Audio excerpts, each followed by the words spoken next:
Today on Womanity. Mwana asibaranga ku Malawi ine ndine Dorinji Caesar ndine nurse ndakandi kugwira ntchito ndi anthu a COVID kuyambira mwezi wa April panopo ndiri ku Texas ndikugwira ntchito yomweyo. Lero ndati ndipange video ichifukwa kuti ndikupita kulandira vaccine wa COVID-19. Let's talk about the vaccine that you just went and got.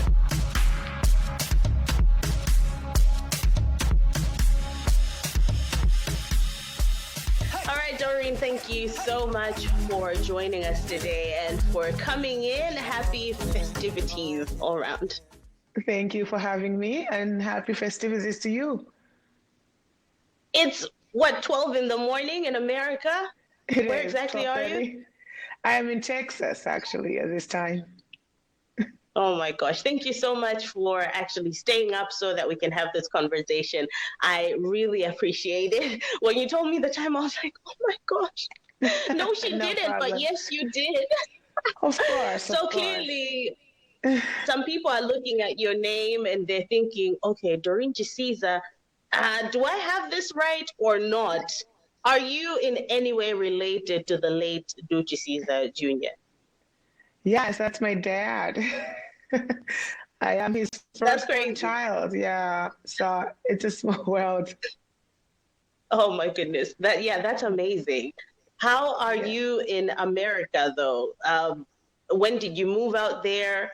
What happened? Moved out here about 2001. My dad had died in 99, so it was just kind of the next thing. I was always doing things with him, theater, and it was just appropriate for me to move on to look for greener pastures, to be exact. Mm. Yeah. Okay, so did you at some point do theater with your dad in the States as well, or you kind of just decided that's where you would go? No, I did theater with him in Malawi, but obviously my dad went to school here. This was an attractive place for me, so it was a no-brainer for me. I needed to come out here.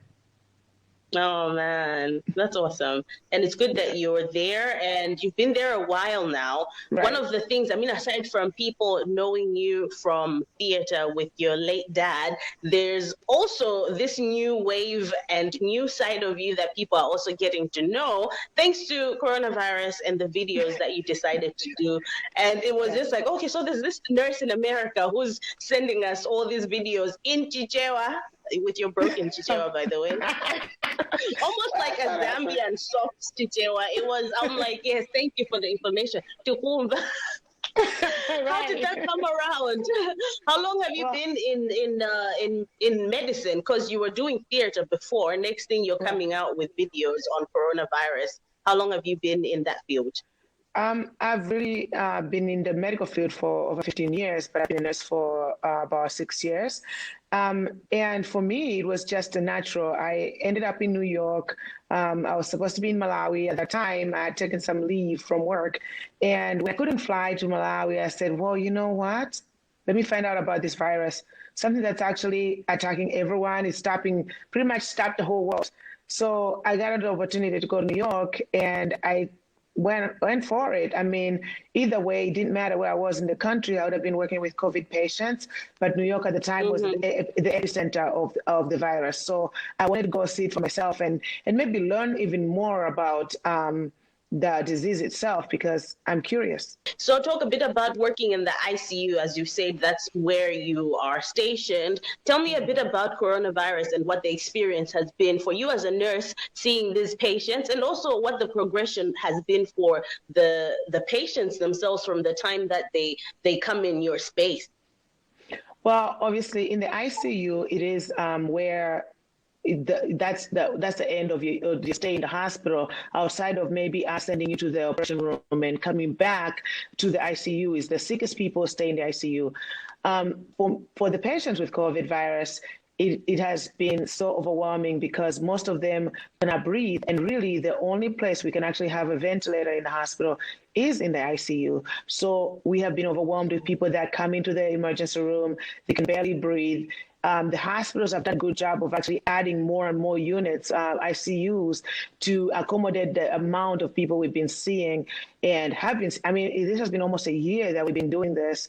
And these patients come in Sometimes they're walking, sometimes they're not, and they come to the emergency room, they can't breathe, they need that immediate attention. And for those that can actually manage with just a little bit of oxygenation, not even a little bit, just some oxygenation, those come in a little slower, but those that need immediate attention, maybe intubated to be on the ventilator, those are the ones that are rushed to the ICUs. And that's really all the patients that I see. I've spent a lot of time sitting there with my patient and explaining, I want you to get out of here, and this is a battle between you and COVID. One of you, either you or the disease, is going to tap out at some point, but we don't want you to tap out. So we're going to give you all the tools to actually get through the days where, COVID, the virus can fight for a while, but it doesn't really last that long. So if the patient can stay in the hospital for a couple of weeks and they actually are able to get the support, it's just a supportive therapy that we're doing is proning them, and giving them oxygen, they get through it. It's actually the anxiety that gets a lot of people intubated because they're afraid. And so it's a mind game. For us, it's a lot of praying, a lot of playing good music, and really like cheering up the person. In Texas, it's been tough because most of my patients speak Spanish and I don't. So it's kind of tough, and you have to use a translator, Google Translator. We have iPads everywhere. We have to really figure out a way to be creative and take care of these patients. Yeah. Well, there's two things that I'd like for us to talk about when we come back from the break that we're about to take. First off, I'd love for us to consider the issues of just protective wear and just how you're keeping yourself safe as a nurse in that environment. And also, we talked a bit about the issue that there actually isn't medication for this. And that's why you guys are doing all kinds of different mechanisms, playing music, laying them on their stomach, because there's no pill or shot that you can take that will cure you. But what we do know now is that there is a vaccine that's come out, and you just took yours Yes, a few hours ago. You look okay. I do. So I want to find out how that was for you. And if you're really okay, girl, you could be playing me right now, like, oh yeah, I'm fine. And there's really something going on. So you're going to be one that's going to let us know how that's going. So yeah, stick around, everyone. Okay.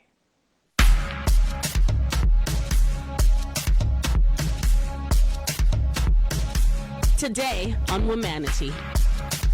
Mwana sibalanga ku Malawi ine ndine Doreen Chisiza ndine nurse ndakhala ndikugwira ntchito ndi anthu a COVID kuyambira mwezi wa April pano ku Texas ndikugwira ntchito yomweyo. Lero ndati ndipange video chifukwa kuti ndikupita kulandira vaccine wa COVID-19. Let's talk about the vaccine that you just went and got.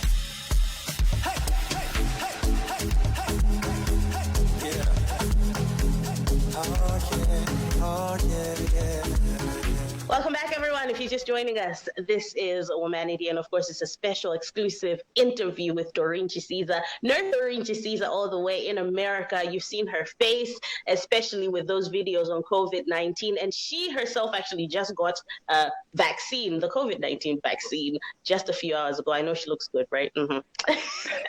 And we were just chatting a bit about your journey and, of course, your experience in the ICU, as that's where you've been working, and just letting us know how that's been. But now I want to focus a bit on how you are safe. You're still here. There are a lot of people that caught COVID-19, did not make it, but you're here. You look healthy. You look sane, in fact. I don't know how you're doing that. Right. First off, let's talk about the protective wear, because that's one of the things that we have had such great issues on here in Malawi, where we're looking at nurses actually just going, you guys aren't protecting us. How are we supposed to take care of these people? We don't have the resources to go in and come out safe. How's that been for you? Well, I have to say that in the beginning, obviously, there was such a shortage because every country in the world wanted PPE, and that China was the supplier, the big supplier of PPE, and they were also in need of their own PPE. So for me, I basically went out to New York. I had a trunk. My car trunk was full of PPE that I could manage. And there were a lot of people that were very nice and kind that actually sent me equipment, shields and gloves and things that they thought I may need in New York. And when I got there, I realized that they were actually very kind. They had New York City was amazing. The governor was on top of it. He made sure that we did have equipment. However, in those days, we could have one N95 mask, which is the pretty much only thing that a healthcare worker could protect themselves from, because actually you do have. What do you mean by one N95? Like one the N95 for 3 days. Yes.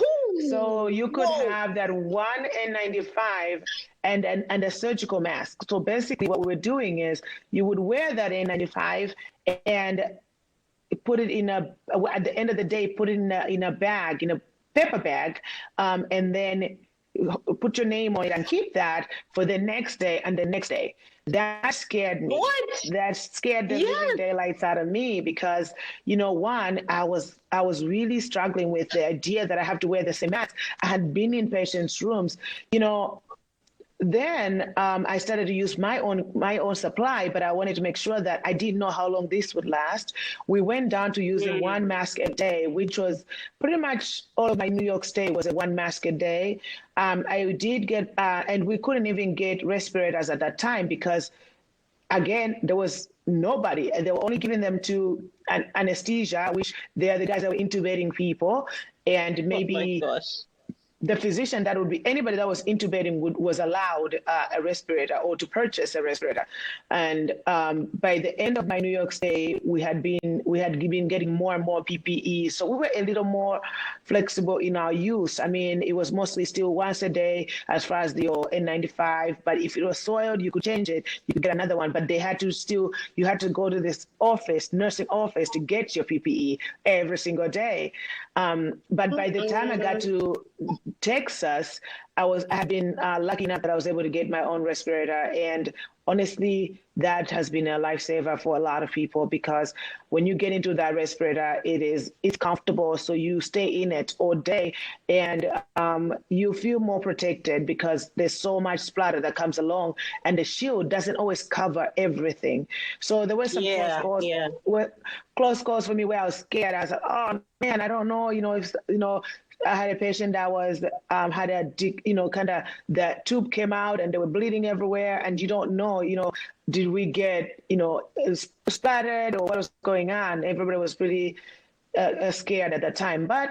Thank God I've been really, really, I haven't slacked on my vitamins. I can tell you that. I haven't slacked on my vitamin D, my zinc, my C, and all those things that, they just keep you a little more, your immunity a little boosted. Not that they're doing anything for COVID, but they're keeping my immunity in tip-top shape because obviously I didn't even get the cold so far, knock on wood.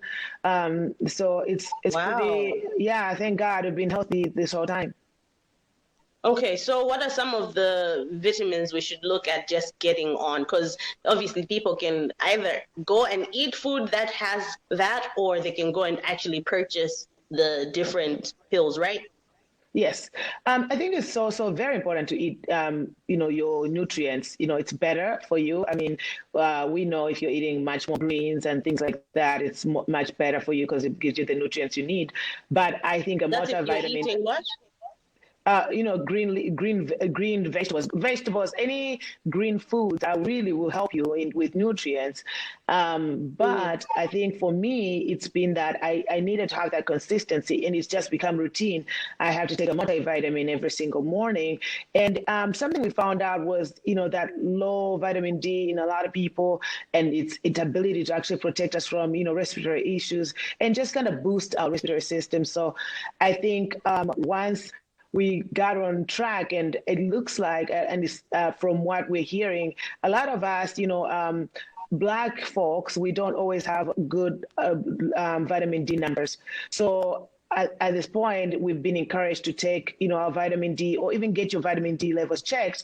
And that's what I did. For me, it was getting my vitamin D levels checked and continuing to take my vitamin D at this time.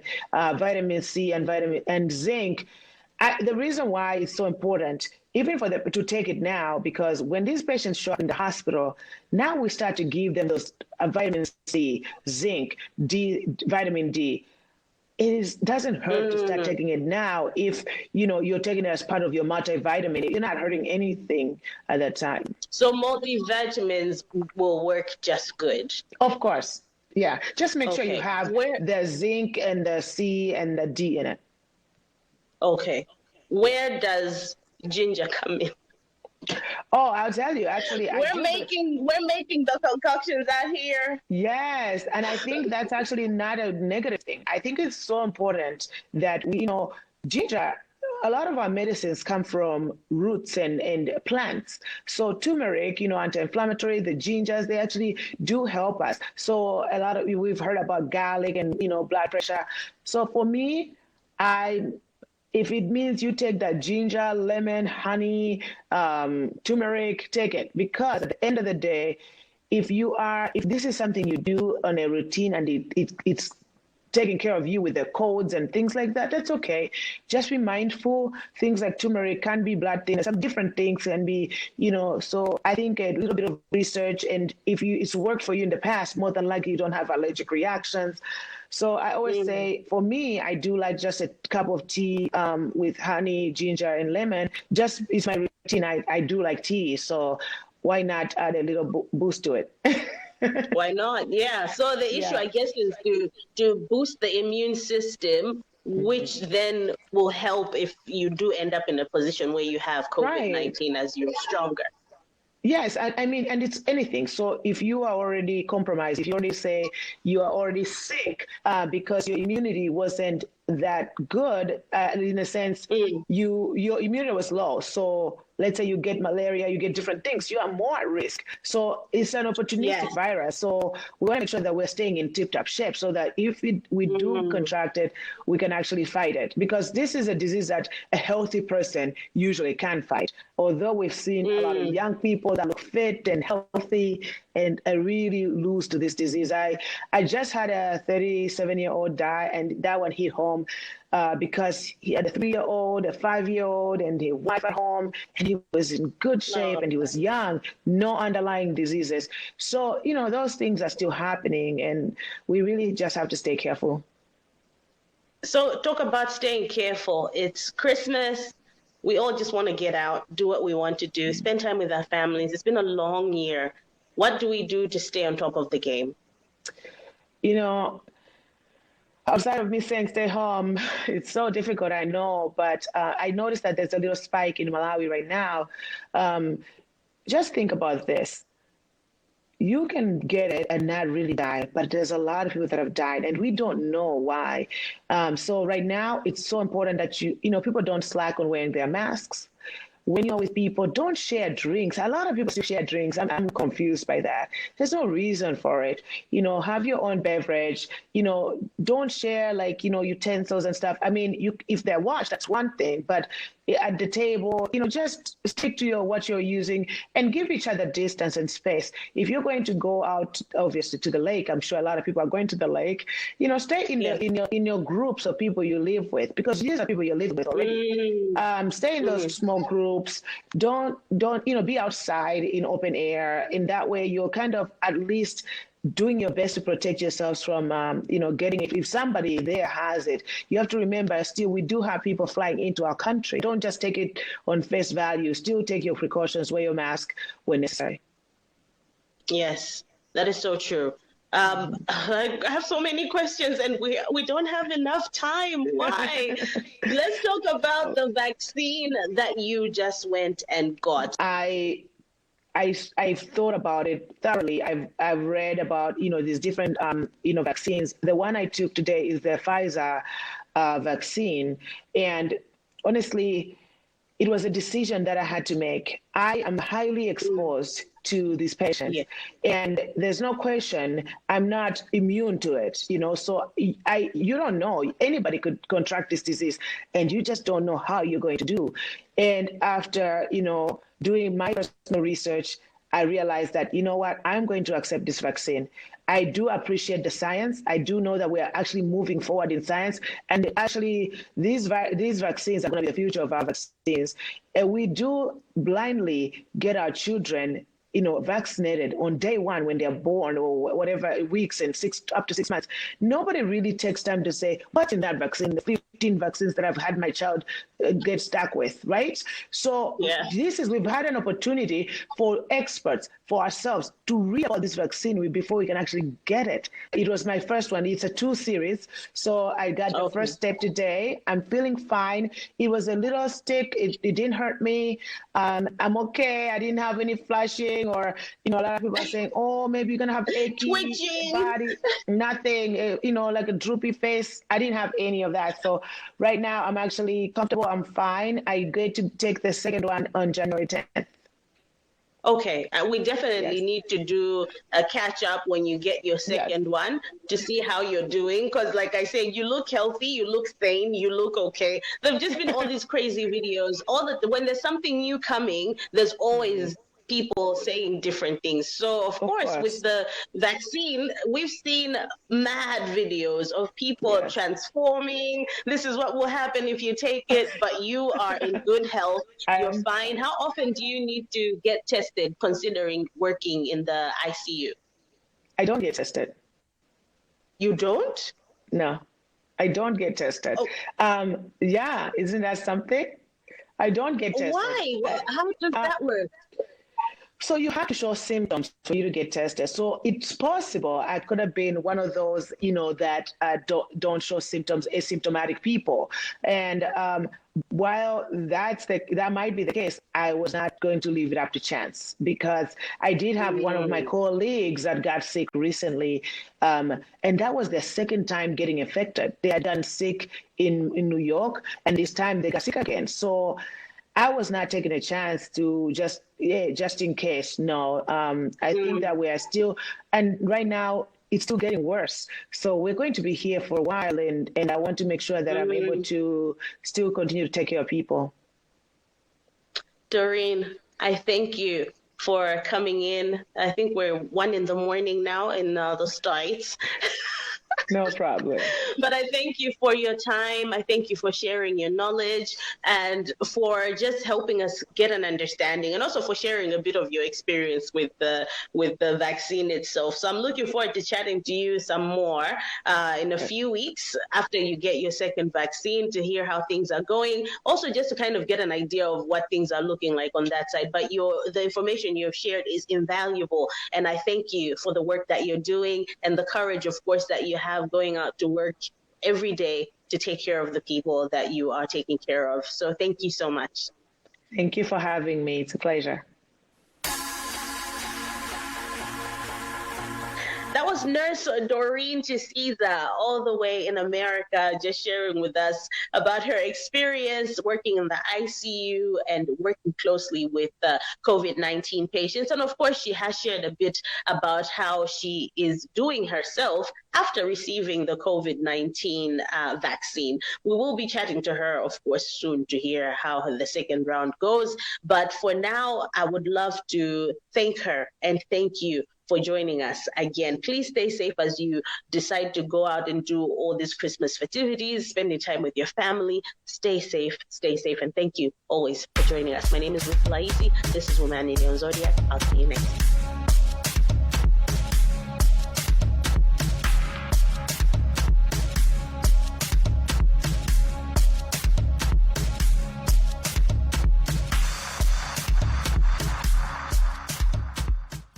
Anango vahia,